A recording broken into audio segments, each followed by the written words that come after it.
Hey, good Thursday morning, everybody. Welcome into the Volquest Mailbag podcast. I'm Eric Cain alongside Austin Price, Brent Hubbs, and Grant Ramey. A lot to talk about. The big topic in all of college sports, all of college athletics still is Nico Iamaleava and Tennessee's departure. Transfer portal has officially opened yesterday. A lot of names are already being thrown around there. Going to have to pick and sort through what's real and what's not. But as always, you can stay up to date with all the accurate information over at volquest.com during this time. A lot of questions. We'll start with Merk's pocket presence. Real story at Mississippi State game last year when Nico didn't play the second half. Did Nico's family say he was done, or was he really hurt? I'm moving on. I don't know. I just don't know how to talk about it. I mean, like, the kid took some big shots last year, Brent. I mean, legitimately. I mean, like, the family, I'm sure they're going to say that they didn't do a great job of protecting him when they eventually tell their side of the story. And I mean, Tennessee's offensive line did get Nico hit a few times. Sometimes it was his fault because he held the ball too long. And then sometimes he didn't have enough time to blink and he was getting hit. So, I mean, he took some shots, and in that game he did as well. Well, it's a story old as time, right? When somebody leaves and you have a divorce or you fire a coach or whatever, Grant, every story under the sun comes out of the woodwork about a million different things. And there's all kinds of rumors and discussions and everything to make the departed person look worse than maybe what they are or they aren't. And I think that's unfortunate. I think in this case, you knew you were going to win. You weren't going to lose the second half against Mississippi State. You had Georgia next week. You weren't going to take any chances. I don't think for a minute that the family walked in and said, we're not playing. I don't believe that one. Yeah, I mean, that's the emphasis to me, that they weren't losing that game. That game wasn't in question. Somebody asked Monday Night Chat if we thought Nico was soft or something about Nico being soft. I don't think he was soft. He struggled and he had his shortcomings. I think he took some shots and stayed in a lot of games where after he took some of those shots. So I don't think being soft or toughness was ever in question, or especially in the second half against Mississippi State. That game was over. Moving on to the next week. Let's go to Andrew. What is something that really just makes you mad? What is your biggest pet peeve? Biggest pet peeve can be in the job or just in general. Grant, what do you got? Being stuck behind a bad driver about kills me. I've been described as pretty even kill and don't get excited very much, but man, bad drivers, you don't know how to drive. It's bad news. For me, and I'm guilty of it as much as anybody, is to use the phrase, I'm going to be honest with you. Like, you're intentionally being deceitful the rest of the time, like when people say that to me, I'm almost like, and I hate it. And again, I say it too from time to time. But it is a huge pet. I've got several pet peeves, but that's just one of them. Well, we all know what bothers Austin about me then, because I use that phrase way too much. Well, and I do too, though. You're exactly right. And I get a message randomly when I start to use it too much. Somebody goes, so you were just lying the other 38 minutes on the podcast. Is that what you're trying to tell me? So that's a good one. For me, it's left lane drivers on I-75 between Knoxville and Lexington, Kentucky. How specific is that for you? They won't move over. Like, move over. let me roll on through. So that one jumps out, and there are plenty others, but we all have our pet peeves of random. How about interstates that aren't 3 lanes? What's the deal in the state of Tennessee? Why can't we get more 3-lane interstates? They're all not 3 lanes unless you're, in that stretch from Jeff County through Knoxville and, big cities. I mean, the norm is not 3 lanes. It kills me. Should be, though. To be honest with you, it kills me. And I mean it. Well played. All right. Greg won Vols with the Nico situation, leaving Heupel with inexperienced quarterbacks. Will that force/cause him to play backups earlier in blowouts? I don't know that it'll change I don't think it'll change necessarily his philosophy. I think by nature coaches, and I think Rick Barnes falls into this category too. I think you can play your bench earlier, and you should play your bench earlier, certainly in basketball. But I think Josh Heupel has opportunities to get guys on the field earlier in games, and I've written about that for multiple years. I've talked about it. No point in bringing the guy out for the second half. Maybe this is a pet peeve. I hate the idea that you've got to start the second half so you understand how to mentally be ready to coming out of the locker room at halftime. I think that's a dumb notion. So he should. I don't know that it'll change anything. There's a pet peeve for you, AP. You know that one bothers me. Like, it's 42-0. Let's get the starters one more series. He's not here to defend himself because, one, he's not part of our website, but we all know we work with him. My parents despise when Mark Packer says the phrase "awfully good," awfully good during the broadcast. No, there's a pet peeve from Craig and Sherry. Where are they on rock fight? Where are they on the phrase rock? They're fine with that. They are fine with that. Where are they on with cell phones in the booth? All right, moving on. I'm fine with that, unless you've chosen a different game, and then you're watching the other game you used to have. It's like, watching your ex dance with somebody else at prom. It's tough. It's a tough scene. Might as well Again, moving on to something that we're talking about stuff people don't even know what we're talking about. Yes, exactly. Let's see here. Jacksonville 24 quarterbacks, especially watch the depth charts that they could be coming into. Does the staff look at a one-year type starter for now so they don't bog down Merklinger, Macintyre, Faizon pipeline? Seems like bringing in a younger quarterback to fill the need would have long-term effects on them. 5-6 days ago, Jake Merklinger thought, I'll play some this year, but I'm not going to start. I'm not going to play a ton. George Macintyre thought, I'm not going to play. That's all changed. But, I think in that case, Tennessee does probably need, if they can, to find a 1-for-1 if that's possible, because you do have Faizon coming in, you have George here, and you have Jake here. And, the whole plan was to have this big quarterback competition spring of 2026. And, it's kind of got accelerated by a few months. Grant, yeah, I think you got to go get best available. Because you got to win now. We live in a win now world. Yeah, I mean, the longer this thing goes on, the more you look at obviously the portal's just opening and we're going to figure out who's going to be in there and all this stuff. But it does kind of feel like, beggars can't be choosers. Get the best option you can get and roll with it. And where the chips fall where they may, but you got to address it head on and figure out what's best for you at this moment and then kind of assess everything else after that. I think what AP said is that's the right mindset. Like, if you can do it, but it's April 17th and you have a roster that can win games right now. Like, you don't have a quarterback, so you just got to go get a quarterback on April the 17th. Coach 93, in the era of NIL, which former players would have had the highest price, excluding Manning, Barry, and Wilson? So he's got two separate questions here. This is for Tennessee. These are really good. Who would have had the highest price tag? Josh Dobbs. Yeah, I think quarterbacks are always going to be at the top of that list. If you're going to go non-quarterback in an era, given the value of a pass rusher, I think Leonard Little would have commanded a lot of money. I think a receiver, that second year for Kelly Washington after the year he put up would have generated money as well. But I think ultimately you're probably going to lean towards quarterback because, as we're seeing, the highest market value in this world is quarterback, AP. Jawan James, Derek Barnett. Again, quarterbacks, guys that protect the quarterback, guys that can get to the quarterback. Al Wilson, I love Al. It would have made a nice amount of money, but he would not have been close to Peyton Manning or, for that matter, the ones I just named. I think, again, everybody looks at it from the historical spoke of what he meant to Tennessee, but like let's say he was on this roster right now and was a sophomore, he wouldn't be getting what David Sanders is getting. You know what I'm saying? I don't think they view linebackers the same way they view offensive tackles or edge guys or quarterbacks. So yeah, linebackers don't get paid in free agency. Yeah. So, again, I love Al. Al's the greatest. But also from an NIL perspective, just different. Yeah, and I think it also depends on situations. For example, what would Jamal Lewis have been worth after the 97 season, heading into 98? Even though you were loaded at running back, you probably weren't going to let Jamal Lewis walk after his freshman season, helping Tennessee get to the SEC championship game.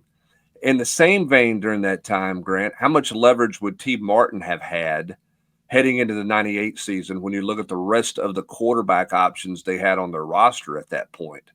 So, he could have been like, hey, I'm walking, or you're going to pay me lots of money. So part of it is also your situation, not just the raw talent to answer that question.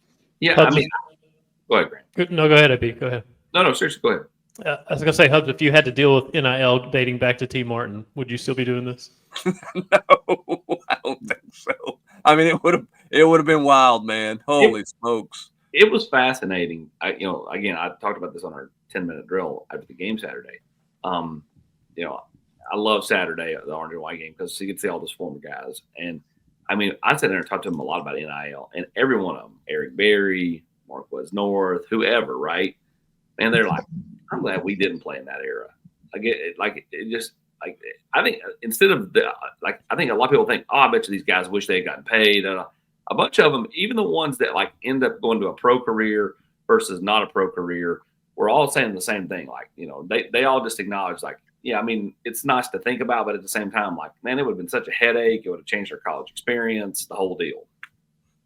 Yeah, I mean, we had dinner Friday night before the radio broadcast as a radio crew. So it was Swain and Ramon, and it was kind of like, hey, we're going to get to know everybody. And it turned into Swain and Ramon just telling college stories and just telling about, living with 4 or 5 people in an apartment and all of the things that they enjoyed so much had nothing to do with money, because none of them had any money, but it was kind of fascinating to hear their stories. And I'm not saying that everybody's against NIL, because they're not, but it does change. The business side of it changes your locker room dynamic. It changes some of the experiences that some of these guys had that they are very fond of as they get further removed from those experiences. It's the reason college football, the National Football League, the National Football League is just a different experience. I mean, think about it. Down there Saturday, you had Al Wilson, you had Eric Berry, and guys like that. Then you had some guys that played, but they weren't necessarily stars, like Vlad Richard, Gerald Williams, those type guys. Then you had some guys that didn't play at all, right, or played little to none, like Nathan Niehaus, and all those guys were having the same amount of fun. It wasn't there was a pecking order. I mean, everybody was just happy to be back around the program, because, again, the love for Tennessee, because they developed that when they were here. So that was the question about Tennessee former players. What about college football in general? National players that would have had the highest price tags, not named. Tebow, Newton, Johnny Football. I mean, Johnny Football had NIL before NIL. Yeah. He was the forerunner of NIL. And so was Cam Newton, right? Well, he's a considerable bargain considering what the prices are now for some of these guys. Agreed, but he had certainly some there. I think Deshaun Watson, Baker Mayfield, Christian McCaffrey. Yeah, those are good ones. Those are 3 that came to mind. I think you lean quarterback. I mean, I think you're looking at whatever quarterbacks you can, through the years, whatever quarterback's been the most successful. I mean, I think that's where, because of the value of that position, I think you could pick a quarterback and run from there. So I don't know right off the top. I mean, Baker Mayfield, out of the ones you mentioned, would be the highest to me because it was the quarterback position. Let's go to Pine. In the spring portal, are you most likely not going to find a total package quarterback? So would you rather find a better running quarterback, better passing quarterback in the portal to help Heupel's offense? What type of quarterback are you looking for? Cubs said best available, whatever that is. And if that means it's somebody that can't move around a lot, but, intellectually can handle the offense, would be a good leader, maybe that's how you go. Maybe, again, what are you wanting this person to be? Is this someone said to me this week, it may be easier to find a real guy than it is to find someone to come in and desire to just be depth. And because most everybody what they want to play, right? I mean, there's very few people that are like, you know what, I'm good just sitting over here and just watching. And so, I think who is willing to come? What are they willing to come for? What are they willing to come as? All those things you're trying to check off all those boxes. And Brent, I think it's going to be hard to find something where you can check boxes for all of them. Yeah, I mean, I think if you're drawing something up for me, and Eric and Grant, you guys may disagree. I think the biggest thing is who processes fast. When I watch their tape, who makes quick decisions, and there's a couple of reasons why that stands out to me. One, I think you have to have a fast processor in this offense. I think for all of the Hendon Hooker running around that Hendon Hooker did, I think the one thing that got lost in Hendon Hooker's ability here was he made quick decisions. He got the ball out of his hands fast. He made quick reads. I think also if you see a guy who makes quick reads and does it like that where he's at right now, that also makes you think he's a fast learner. And I know I've thrown these dates out there way too many, but I mean, you're talking about 120 days before you play. Like, that is a quick learn of a system. How many times have we written how much better an offensive guy is in year 2 in the Josh Heupel system? Now you're asking for a quarterback to be ready to play in 120 days. Not in year 2, but in less than 4 months, he's got to be ready to play. So for me, I think if you're looking for the perfect thing, it's about a guy who processes more than it is athletic ability, arm strength, or anything else. I mean, I would agree, Grant. I mean, you look at the history of Heupel's quarterbacks, he's had some guys who can run, but I mean, nobody's a straight dual threat. I mean, Hendon ran and it ran well, but he wasn't looking to run. He ran when he had to. They don't call design runs for the most part for any of these quarterbacks. He's won with a lot of guys who can throw, a lot of guys who stay in the pocket. So knowing that you can, and you know, like you said the other day, old guys, young guys. I mean, he's won with a lot of different guys. I think the ability to process reads, defenses, all that, kind of what Hub says. I think that makes the most sense and would help this team out the quickest. I mean, it's a cop-out answer, but you got to kind of walk the line with all of it, to be honest with you, Austin Price. I mean, if you're just a runner and you can't throw it, you're not going to help. If you're just a thrower and you can't run it, you're hurting yourself there too. If you can throw and run, you can't process, you're hurting yourself there too. So you got to kind of walk the line there a little bit, to be honest with you. I figured it out. Since you jarred my memory about my biggest pet peeve. And it's really not – I don't necessarily have a problem. It just irks me is – like, I like to be called AP or Austin. I don't like to be called Price. And like, I call Eric a lot of times. I said both. I said first and last. No. I know, but okay. When you were making fun of my pet To be peeve, honest with you, my other pet peeve. And so like I understand that people are now going to probably go call me by my last name by telling this, but it's still like, I mean, it's one of those things where I'm just like, I just like AP. Just call me AP, or Austin. I just don't like Price. I don't know why that is. It just always it just makes me feel like your family members call you AP. So like, oh look, we're 18 minutes into an Austin Price therapy session. Like, you need to lay on the couch. Like, what do we need to do here, AP? Maybe. All right, keep going there, Cain. let me find a legal pad. all right, VFL 1995. Says he has a good friend that he always argues with about this and would love to hear the panel's thoughts here. My buddy says Heupel is to blame for the Nico, Gibson, Matthews, etc. fiascos. He thinks Heupel and Barnes and Vitello as well, directly negotiating with players and is in complete control of the money/contracts. I completely disagree based on what I've heard from you guys and national guys. I believe the coaches are basically not involved with the money negotiations. It's all Spyre/agents. Would love for you guys to please expand on this so that I can be more educated in discussing this with them. Okay. First off, send them a link to this podcast. Let's fast forward this thing to about the 18-minute marker, whatever this is at. Josh Heupel has nothing to do with the money talks. Nothing to do with the money talks. That is facts. Like, neither does Rick Barnes. Some schools do, not at Tennessee. They do not play it that route. There's a separation of church and state there. There always has been since the start of NIL. Now, I'm not saying he doesn't understand, like, you know, what's going on, but what I'm telling you is he does not sit in a room and talk about money. He does not get on the phone and talk about money. Those things do not happen, Brent. No, they don't. I mean, you know, again, I think as this continues to grow and it becomes less and less taboo, there's probably more information and more knowledge than there was 3 years ago about things. But I don't think Josh Heupel is getting into any negotiations. I don't think Rick Barnes is getting into any negotiations. Now, does a coach in their mind have a cap in their head on what they might be willing to, you know, what they think somebody's worth? Yeah, I mean, I think that's realistic. But I don't think that any of these coaches are having direct conversations with agents or parents or players about this is what I got to have, here's what we're doing, that type of thing. I know that that's not taking place at any of those sports. MarketSquareStreaker. How is it as fans, including myself, can blind themselves to the truth of how good a player is on their favorite team? Looking at stats, Nico threw 9 TDs in 8 SEC games, 42% of those being in one game against Vandy. Not very good. It's the same thing with a coach, right? It's the same thing with a coach. It's the same thing with your quarterback. You are all in, and sometimes you're blinded to some of those warts. I mean, that's normal. We see this all the time. It's not just here. It's at every school. Well, stats are for nerds. That's why I like them. And two, it's about the results. Okay, this program last year went to the college football playoff.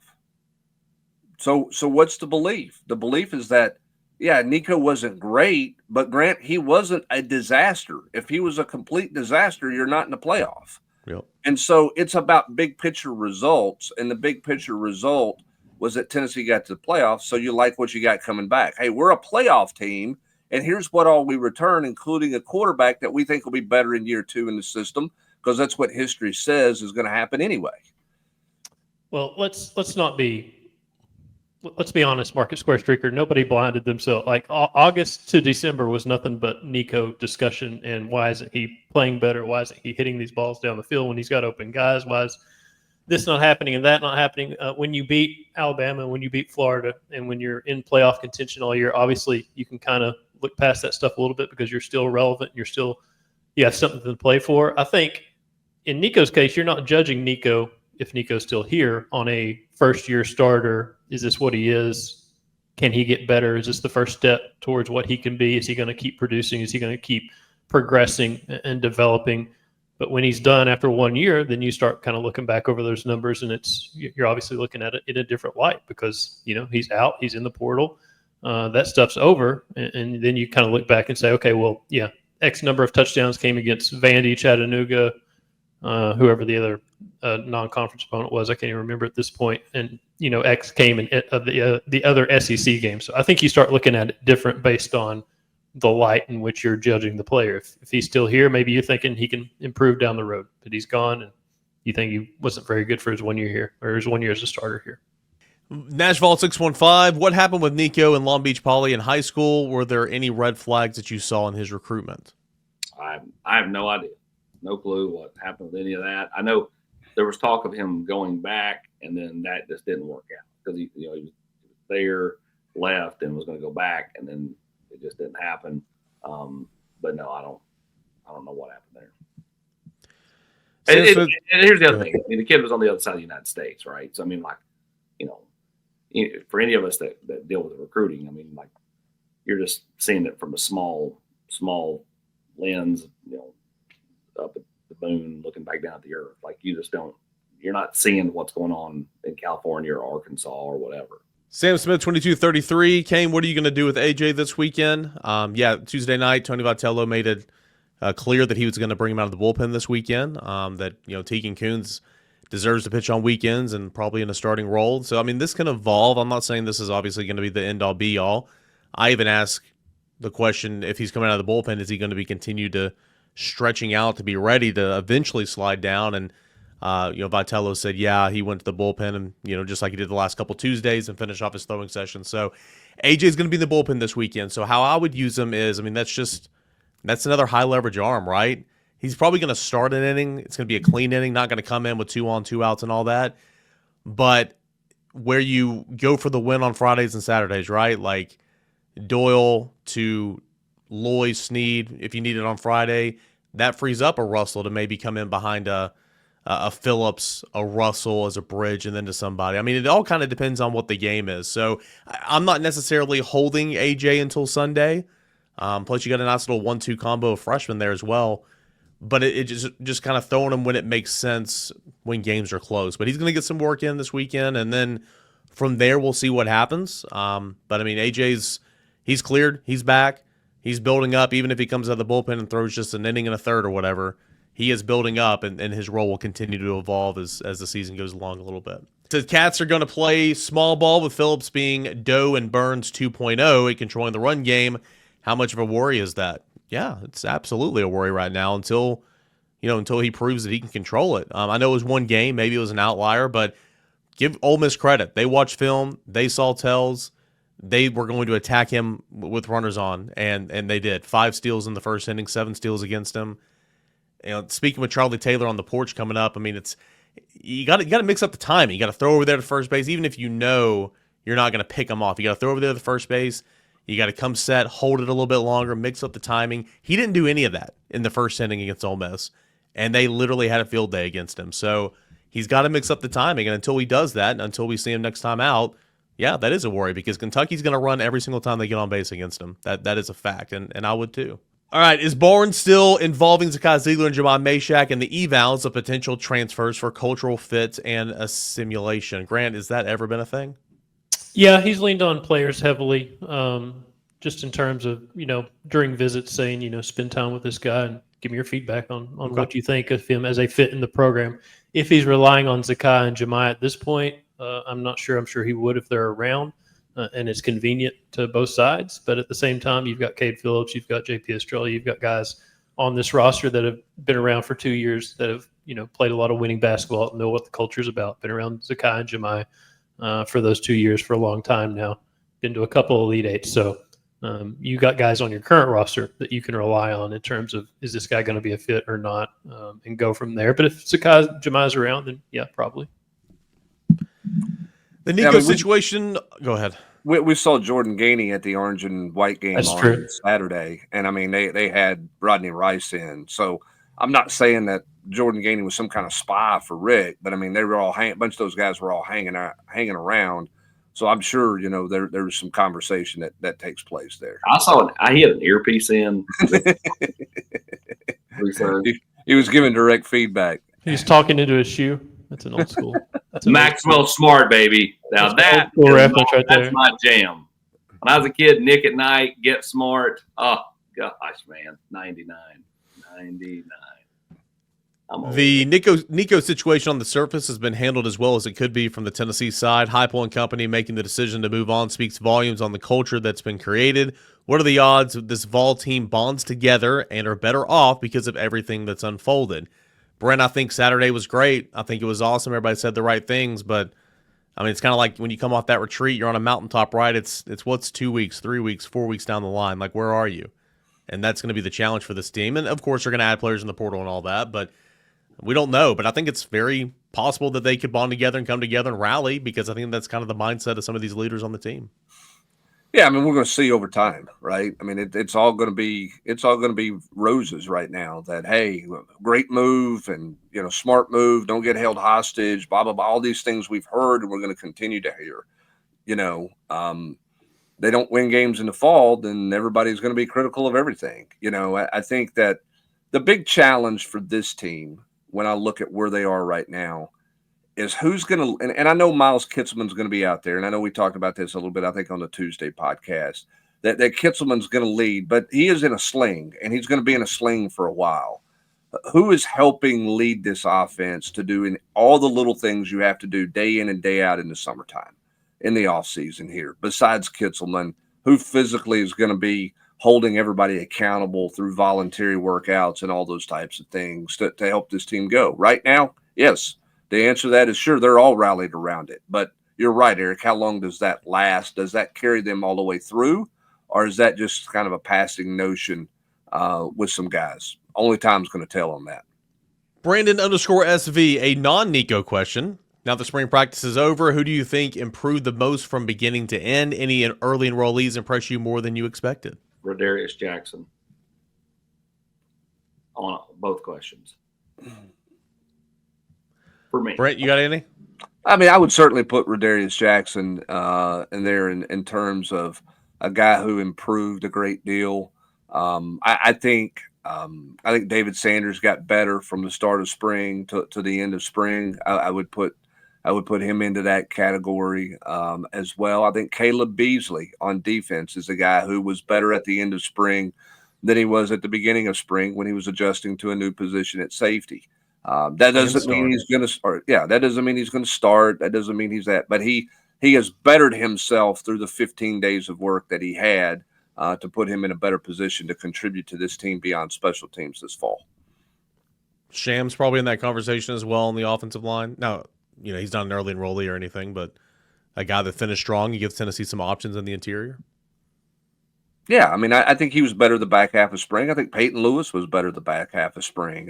Again, spring's about individuals, And I think some guys certainly helped themselves from day 1 to day 15, which you better. I mean, if you're not getting better when you practice 15 times, then I think you got a lot of questions about where a guy's mentality is. I mean, young players should get better, whether you're an early enrollee or you're a young player trying to work your way into a rotation or into the lineup in some regard. You better have gotten better. Joey Freshwater wants to know, is Merklinger actually showing promise to be the guy, or is the fan base just wishing it to be true considering he's our only option? Basically, what's the honest scouting on him from players and coaches? I think there's a difference in like being the guy ready to roll. Here's the keys. Boom. I mean, that might be him. If it, it might end up being him, but he has improved and had a really good spring. His mechanics, Brent, you talked about it several times. He's made some changes. He's a year more into the system. He's a much better football player now than he was this time last year. Does that mean he's ready to go to the swamp and to quarterback your team? Probably not. But overall, kind of, what do you make about Jake Merklinger right now? And depending on who Tennessee gets from the portal, I mean, it might be him being the starting quarterback. Well, I mean, I think he's better. I think he's improved, but I don't think he's run away from anything. I mean, yeah. I think depending on what they bring into the portal, Austin, this could be a competition all summer long and into fall camp. I mean, what does George look like? How much does he improve? I mean, I think the notion that it's now, it's Jake's and that's it is unfair and not correct. I mean, regardless of who they bring in. Now, if they bring in a proven starter from somewhere else, that changes dynamics. But if it's really Jake and George as their top two guys, I don't think it's a slam dunk for anything. I think you got to go out and win it in fall camp. Absolutely. Yeah, everybody. When everybody knew Nico was gone, it was just like, okay, got to put this cool graphic up there on Instagram. QB1, Jake Merklinger. And that's great. Like, do I think he has the inside track? Sure. Like, I mean, if you were saying right now, because we don't know who they were bringing in because they don't have an idea of that either. But like, if you just said right now, you'd say Jake Merklinger is going to take the first snap. But I think that this thing's totally wide open. If you said like percentages, I would say Jake Merklinger 55 to 65%, and George maybe 40 to 45%. Like it's not like the Jake's just like been drastically better that George can't compete. That's how the coaching staff's going to handle it. That's how I expect it to be. Now again, all that is couched with the idea that we don't know who they're bringing in. That could totally change with the right transfer. But yeah, I mean, Jake's improved a lot, really has taken strides, but there's a big difference between, throwing it well in some 7-on-7 work, maybe even throwing it well a little bit in 11-on-11 work, and playing a game against Syracuse at Mercedes-Benz. I was going to say the only thing people are going to take away from that is 0% chance that the transfer quarterback starts because you went 65 to 45 to 0. Well, I mean, depending on who they bring in, I might tell you 0%. I mean, again, I think it depends on if they're bringing in just a body or they're bringing in someone who has a real shot. And right now, none of us know. Harrison Bailey was asked about the Nico situation the other day. That's great. That was, they could bring him back. He's got experience in the SEC. Just saying. He threw it well at Arkansas that night. What do you have, like 22 completions for 23 yards? He's got experience in just the right SEC, down there to Jabari Small, ACC, the Big 12, the Big East. He's got a lot of experience. Mountain West. Did you Patriot League? Did you guys watch this whole thing though? Like that was the biggest heel turn I've ever seen. He's like, "No, it doesn't surprise." Well, I don't know all the situation. I don't know what's going on. I don't know the details. Yeah, he went to be honest and then just said, "Nah, you know what? I don't want Tennessee fans in my mentions." Oh man. All right, UT Chuck 54. Why does it take so long for transfers to get used to Tennessee's offense? That means while looking for a starting quarterback, he won't be able to run it at top speed. Why does it take a while for newbies to kind of get engulfed in this offensive system? Because it's so fast, because it's so unique, because it's a lot to take in. It's not like a lot of stuff you're used to. Yeah, I'll say this. I mean, it also depends on, is it a large group of guys that are trying to learn the offense all at once, or is it just one guy gets inserted in? Because, you go back and look, Hendon Hooker was pretty good in year one in Josh Heupel's offense. Right at 3,000 yards, 31 touchdowns, 3 interceptions. Cedric Tillman had 1,000 yards in his first year in Josh Heupel's offense. So there are examples of that first year where guys did well. Now, when you're asked for one guy to be entrenched into something that everybody else knows and he doesn't know it, I think it is harder to get up to speed with it.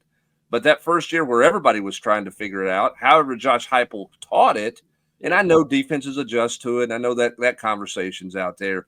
But I think when you look at everybody having to learn it kind of at an equal footing, they did okay with it. I think it's when individuals are trying to get plugged into it, maybe it's a bit of a challenge. I think part of it also is due to the injury of Cedric Tillman all year long, but I would point to Brew McCoy. Brew McCoy's best year statistically here at Tennessee was in 22.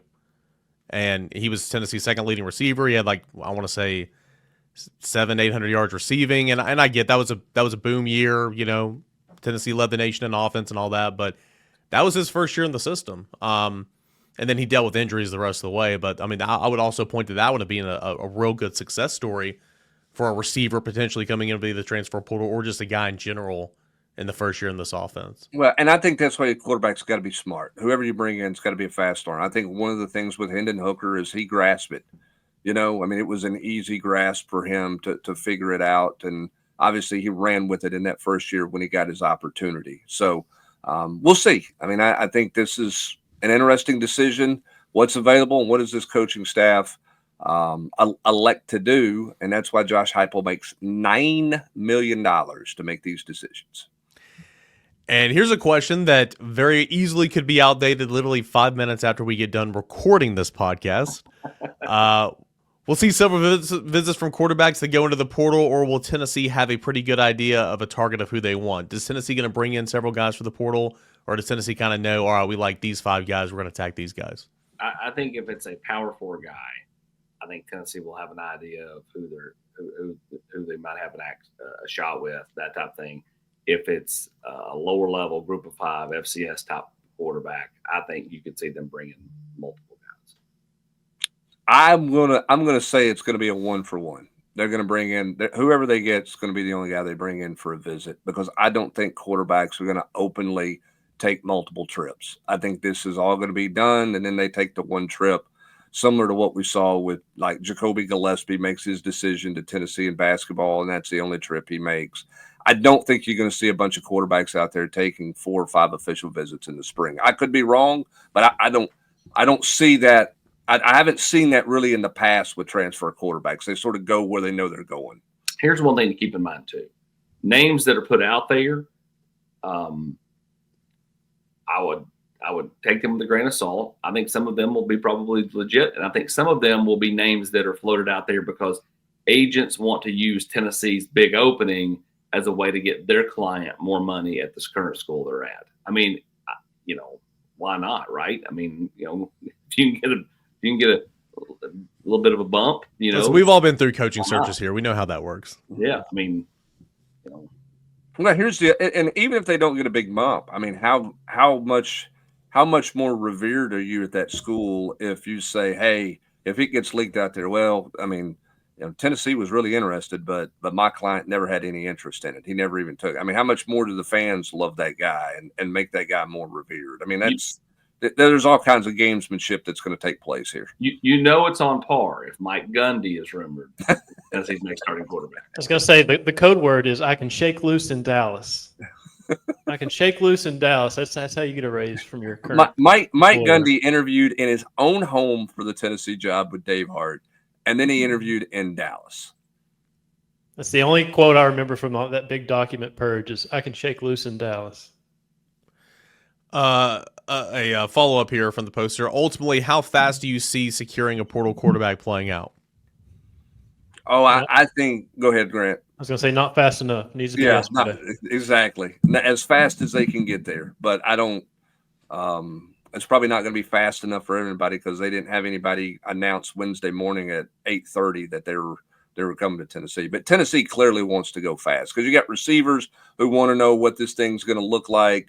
They've got a 10-day window, all those types of things. I think if you're Tennessee, you want to try to go as fast as you can. Kay Hensley, 1062, after the Nico fallout with the coaching staff has largely been applauded for how they've handled the situation. Does all that good PR change if they poach a starter from another Power 4 program? I think the irony will be pointed out maybe with, fans and media certainly in that situation. But at the end of the day, I mean, are you breaking the rules? No. Go get you a quarterback because you need a quarterback. So nobody should be criticizing Tennessee for going and getting a quarterback if you do it legally, obviously. But I do think the irony will be pointed out, definitely. I mean, Tennessee didn't want to be in this situation. Yeah. I'm sure Tennessee would rather have their quarterback settled and know what's going on going into the summer and not be sitting here on April 17th searching for a quarterback. I mean, Tennessee's got to handle its own business based on the circumstances that it finds itself in, whether that's its own doing or not. Yeah, but at the same time, too, some head coach is going to criticize a school if they take their quarterback. That's just like you. If you let that bother you, if you're working at Tennessee and you're I don't want to upset somebody's feelings, then you better go outside and run through a wall and toughen yourself up a little bit, because this is a big boy world. Like you can't be worried about somebody else's feelings if you're doing everything on the up and up, because you have to have a quarterback on this roster. And whatever coach loses his quarterback is not going to be happy, but that's life, and that's the world we live in. Here's the other thing you got to think about. Like, let's say like a guy that's at a P4 program wants to come. He's a locked-in starter. I just don't see Josh Heupel going, okay, you're definitely the starter. I just don't see him saying that unless it's just somebody that's, don't get me wrong. If the right guy wants to come, sure. But like if it's just a player that's been good, not great, I just don't see him doing that. And so then it becomes a risk for that player. You're starting where you're at. Do you really want to go into a competition at Tennessee? I mean, I'm not saying all of a sudden you turn into Keller Christ again. Is there any amount of crow Nico could eat to be welcomed back by the coaching staff and this team? I've seen a couple tweets the last couple of days. I think Shannon Terry had one saying, look at this situation. This happens, this happens, this happens. It's all good. I know those are all hypothetical. This would never happen, correct? I mean, there's no way this would ever in a million years happen, correct? I don't think so. Now, here's what I've learned in 30 years of doing this. Never say never. You never say never, but he's not coming back, and he's not going to call and say, "Hey, I want to come back." So it's an irrelevant question in my opinion, right, AP? I think so. I just think everybody's too proud to. Yeah. Again, he didn't call the head coach on Friday and let him know what he was doing, and still hasn't spoke to him. Do what? And still hasn't spoke to him. Yeah. So what we do know is this head coach has been one who's been known to keep receipts in his pocket. So I don't think that he's just going to go, "Hey, welcome on back. It's grand." That's not his personality. Not just his pocket hubs, his front pocket where they keep the smokes and the old shirts. Hey, I just Googled it. There's estimated 28 million crows in the world. It might take all 28 million. Maybe 28 million and one. You mean a double pass for a tight end throwing a touchdown in the non-conference game in November in 2022? You mean that wasn't just in the game plan that week? Just trying to get Prince and Fant drafted. Yeah. Just trying to get in that spot with the Cowboys. He's thrown one, he's caught one, he's ran one. And I believe that game, if I'm not mistaken, that game at the very end, Gaston Moore was just slinging it, trying to get another touchdown in the end zone. Here's what we know. Gaston might have been doing that on his own. That's true. He's been known to call his own plays. That sounds like Gaston. Go deep. All right, Mr. Rocketop Rowdy, you all have mentioned stories that have been written but never published a lot. What story did you guys have canned for publish that would have sent the largest shockwaves through the fan base? Oh, I don't know. I saw that question. You write stories just to be prepared, no matter what. I'd have to go back through a catalog of stuff. This coach gets hired. This coach gets fired. This coach retires. You always. I can say this with 100% evidence. There was never a John Gruden has been hired story in admin. That has never been written. I can say that definitively. There's a lot of obits written for people that are still alive because you just have to prepare yourself, right? Yes. I've got a Rick Barnes retirement story that's been in my drafts for 2 years now because I just don't want to. I'm afraid he's just going to randomly announce it one day, and I don't want to be caught with, not being prepared for it. I've had a Frank Anderson shell in admin for a year and a half, and I need to go back and update all those stats, obviously. But by the way, I just turned that loose. I'll wake up in cold sweats thinking those things are going to get published because I've set them for 20. I'm pretty sure the 57. headline in admin says "Shell do not publish" in all caps, so that'd be bad. But yeah, I mean, you just always got to be prepared. 13 Marietta Vol. What type of receiver would Tennessee be targeting in the portal? One that can play both inside and out. Who's got experience in production? I mean, I think they would like to have they're going to try to take a receiver, period. But AP, don't you think it's a guy who they want a guy who's got some tread on the tires and not just another young player who hasn't proven anything yet, because they've got a room full of young players that haven't really proven anything yet. Correct. Someone who has experience. Let's see here. Do you guys think that Tennessee needs to be hunting a guy that would get 5 to 10 targets a game, or someone that projects more of a depth piece? You said experience, like 5 to 10 targets. Yeah, what's available. I mean, they need help. They need bodies in there. Again, I think you want a guy who's got experience playing in college football to help a young room continue to learn and grow. Remember, that position is not like the quarterback where one guy's taking all the snaps. You can play multiple guys there. Shouldn't scare people off. I think you got to go get an experienced guy. Guys, it's true. Nice handle. If you could have full access to someone's phone records, including text messages and transcripts for the last month, who would you choose? Heupel, Danny White, Nico, the dad Nick, the agent, in quotation marks. I think if you want to know kind of where the thought process has been on all of this, I think it's D and E, and it's probably the conversations between the two of them. I don't think Nico's got a whole lot of conversation there. Danny White's not a factor in the Nico story, and we know Josh Heupel's been left out of the loop on this. So I would be interested to see what kind of dialogue has been happening in Nico's camp to get us to this point. If I'm power ranking them, I'm going the dad, the agent, Nico, Heupel, then Danny White. Danny White's a non-factor. Yeah, but I can't exactly pick between the dad and the agent. Well, I mean, it's not necessarily just for the Nico situation, just in general. Like, Danny White in general, you know, who he's talking to. What there's not been any real story. You know, I mean, you gonna find out what kind of conversations he's had with Georgia Tech's AD. You know, with the design firm for the entertainment district. I mean, there's just not been a lot of Tennessee news in that regard at this point. I mean, there are points in times I would like to have access to Danny's phone records, but the last couple of months, probably not at the top of that. After Nebraska pull out of the series, Danny White sending the "you up" text at 2 a.m. to all the Power 4 ADs. Hey, you up? Functioning volaholic. Transfer quarterback, wide receiver names to know. At the time of this recording, there's nothing out there. The portal literally just opened. We heard the 20 million figure come out of the Ohio State last year for that team. What is Tennessee pre-revenue share? That number to compete at an elite level. How much does it take for Tennessee to compete at an elite level, not taking into account revenue share that's down the line? I mean, I don't know that there's a set number. I mean, maybe I'm wrong, but I don't know that there's just a set. I mean, I think you have to have talent, and to have talent, you're going to have to spend some money. But I don't think if you say, okay, we're going to outspend somebody, that guarantees us. That guarantees you anything. I mean, Grant, I think Duke was a higher paid roster than Houston, but they didn't win. So, I mean, I think you have to have talent to compete. So whatever that number is whatever that number is. But I don't think it just guarantees you, anything. I don't think you can say, okay, well, we're going to outspend somebody by $5 million, and that means we're going to be $5 million better than their roster. I think that's where it's not that black and white. It has to be equal evaluation and finances. Like, the money's got to be there, but so is the evaluating. Somebody like, Ohio State plugs in Will Howard and he gets hot in December and January, and that's that. And also, I don't know what the number is either, but it's going up because $20 million right now seems like a bargain because I can't remember who reported it. Somebody said there's 8 college basketball teams that have $10 million rosters right now.